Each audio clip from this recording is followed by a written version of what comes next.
París, 1906. París era una fiesta antes de que Hemingway lo viviese y lo dejase escrito. A comienzos del siglo XX, la capital de Francia lo era también del arte. Entre dos montes, Montmartre y Montparnasse, el monte de Marte y el del Parnaso, casi se hacinaban los creadores de la pintura y la literatura que marcarían en 2 décadas todo un siglo. Desde luego no era una fiesta de ostentación, ni de cortesanos, ni siquiera de salón burgués. Era un mundo cosmopolita, provocador, donde la vida se bebía a tragos amargos, con el único fin de crear libremente, del arte por el arte. Dadaístas, cubistas, surrealistas, futuristas, todos hacían saltar por los aires los códigos anteriores, con propuestas cada vez más libres y ambiciosas. A este París llegó en 1906 Amedeo Modigliani, procedente de Italia, para dar su salto definitivo en lo artístico y en lo personal.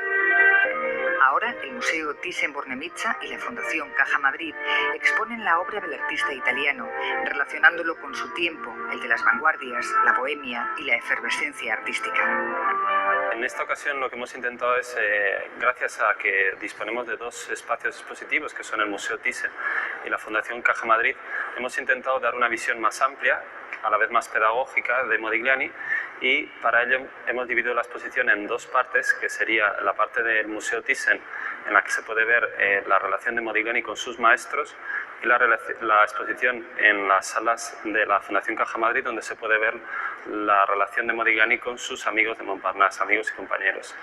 Es la primera vez esta en la que se puede ver obra de Modigliani junto a obra de los que fueron sus principales maestros o aquellos artistas de los que aprendió más. En concreto son 3 artistas los que aquí están más destacados y hay una representación bastante notable de obras, incluso algunas obras maestras de ellos, como son Cézanne en primer lugar, Brancusi en segundo lugar y Picasso, por supuesto. Todo artista que persiguiese crecer y destacar en el arte tenía que pasar por París. Modigliani, que había conocido la tradición y a algunos de los mejores pintores italianos coetáneos en Florencia, Roma, Venecia y en su natal Livorno, se aventura con 22 años a la auténtica meca de la pintura, donde se concitaban maestrías de la generación anterior como Cézanne, con otras absolutamente contemporáneas como la de Picasso. Enseguida se inscribe en un círculo de amistades que se cultivan en cafés y lúgubres talleres, y en el que es invitado común y permanente el alcohol. Chagall, Soutin, Kisling, Fujita son algunos de sus amigos en Montparnasse y solo son una pequeña muestra de los artistas afincados en el París de principios de siglo.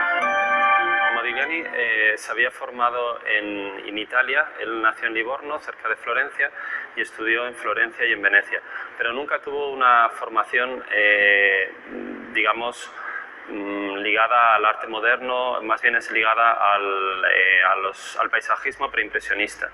Cuando llega a París, él pretende triunfar en las exposiciones de la época, en las grandes exposiciones como el Salón d'Automne, pero lo que se encuentra es con una vanguardia que negaba una parte que será fundamental en su obra y a la que había dedicado una gran cantidad de tiempo en su aprendizaje en Venecia y en Florencia, que es el estudio del arte renacentista. Bueno, es la época en la que Picasso hace Las señoritas de Aviñón, por ejemplo, y en general la vanguardia va a romper con el arte del pasado.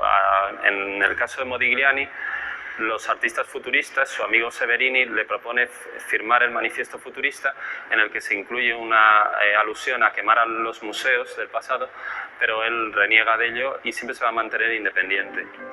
La propuesta del Thyssen y la Fundación Caja Madrid reúne 126 obras. Las de Modigliani proceden de esa segunda época, tras el desembarco en París en 1906, que en realidad son la gran mayoría de las que se conservan y donde se encuentra su estilo tanto en pintura como en escultura, por el que será reconocido ya universalmente. Otra de las grandes aportaciones de esta exposición, que se podrá visitar hasta el próximo 18 de mayo, es que por primera vez las obras de Modigliani estarán presentadas junto a las de sus maestros y amigos. Por eso, el título de la muestra es Modigliani y su tiempo.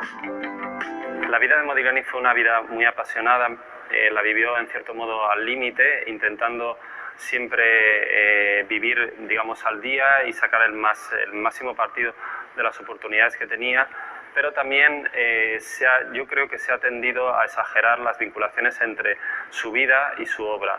Digamos que una de las cosas que más sorprende al visitante cuando ve la obra del Modigliani es la diferencia un poco entre esa vida apasionada y la serenidad que expresan sus cuadros. En cierto modo eso se deriva de su formación vinculada a los maestros del Renacimiento y a los maestros del pasado, en los que digamos que no hay un contenido expresivo, sino hay más bien una mesura. Las obras de Modigliani tardías, digamos maduras, sin embargo, lo que sí que muestran es una tristeza, una melancolía que se puede relacionar, o algunos autores la relacionan, con el fracaso de su trayectoria artística, no tanto de su obra, sino la imposibilidad de vender cuadros y la falta de reconocimiento oficial que tuvo su obra. Este reconocimiento coincidió casi con su prematura muerte a los 36 años de edad. Hasta ese momento, Amedeo Modigliani crea en las estrecheces económicas de la vida bohemia y también en las que le permite su salud, que desde niño está maltrecha y a la que nunca priva de malos cuidados en sus 14 años en París. Estos dos factores, salud y dinero, son los que le alejan también del lenguaje en el que Modigliani se siente más realizado, la escultura. Instruido por el romano Constantin Brancusi, Modigliani vuelve a tallar directamente la piedra y fija en lo primitivo, en el arte negro, uno de sus referentes sobre el que trabajar. Ambas aportaciones condicionan su propio estilo, cualquiera que sea ya el lenguaje. Él, cuando llega a París, llega a los pocos meses, se instala en Montmartre. Allá conoce a Picasso y conoce a todo el grupo de artistas que rodeaba a Picasso. Y a partir de ello, y sobre todo a partir del conocimiento de las exposiciones, del visitar las exposiciones que se están realizando en París en esa época, como las grandes retrospectivas de Gauguin y de Cézanne de los años 1906 y 1907, empieza ya a avanzar su lenguaje, a hacer ensayos y a buscar un lenguaje personal, que luego sobre todo lo alcanzará a través del ejemplo de la escultura y del ejemplo de Brancusi. En las salas del Thyssen podemos ver la obra de Modigliani, arropada por la de su maestro, Brancusi. Destaca por su fama el beso, extraído de la piedra entre 1907 y 1908. En la Fundación Caja Madrid, el escultor más representado es Osip Zadkine, aunque por su parecido con la fisonomía de los Modiglianis hay que destacar la cabeza de muchacha de Henri Laurens de 1920. Ese es el año del fallecimiento de Amedeo Modigliani, que hacía ya más de un lustro había abandonado la escultura por sus malos efectos sobre su tuberculosis. En cualquier caso, el aprendizaje será definitivo para su pintura, de la que en París sobraban los referentes. Cuando Modigliani llega a París en 1906, va a aprender de artistas que en ese momento se estaban realizando exposiciones retrospectivas como Cézanne, como Gauguin, como Toulouse-Lautrec, pero va a ser en concreto de Cézanne del que va a aprender a construir las figuras, a construir el volumen a través del color. Y Cézanne va a ser un ejemplo importante para él, que había mirado al arte renacentista y a los grandes maestros del pasado, sobre todo porque Cézanne en su obra lo que había intentado es hacer con el arte moderno un arte de los museos. Bueno, en el caso de Brancusi es un artista que le enseña, su ejemplo le lleva a tallar directamente en piedra, a valorar el volumen de la escultura, a diferencia de lo que hacía un poco la escultura de Rodin, y también, por otra parte, a esencializar la forma, a buscar los volúmenes más sencillos, incluso en muchas ocasiones basándose en el ejemplo del arte primitivo o del arte negro. Cuando retorna a la pintura en 1914, va a ser la pintura Fauve en un primerísimo momento la que le interese, y luego el ejemplo del cubismo y sobre todo el ejemplo de Picasso.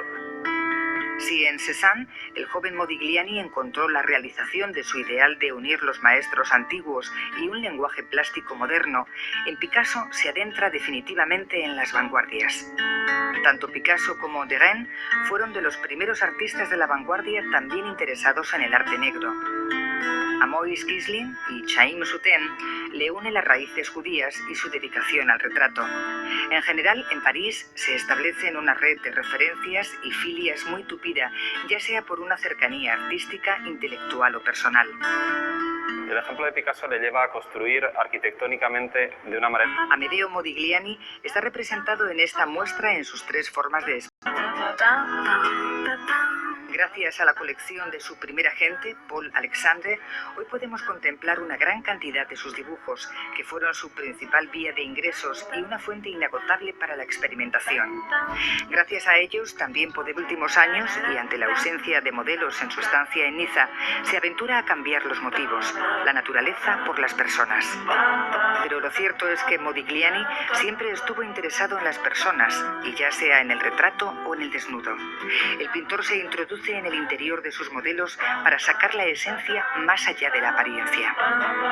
Podemos ver en estos desnudos el arabesco de Toulouse-Lautrec, la economía cromática de Cézanne, en las bañistas, por ejemplo. A Modigliani le encontraron su lugar. No era sencillo ni por su independencia ni por lo atomizado del contexto en el que vivió. Figuras ligadas a él, como los escritores Max Jacob, Jean Cocteau, Apollinaire, los artistas Diego Rivera, Juan Gris, Picasso o los personajes anónimos de la Bohemia, nos hablan de un tiempo difícil de acotar científicamente, pero ese fue el tiempo de Modigliani.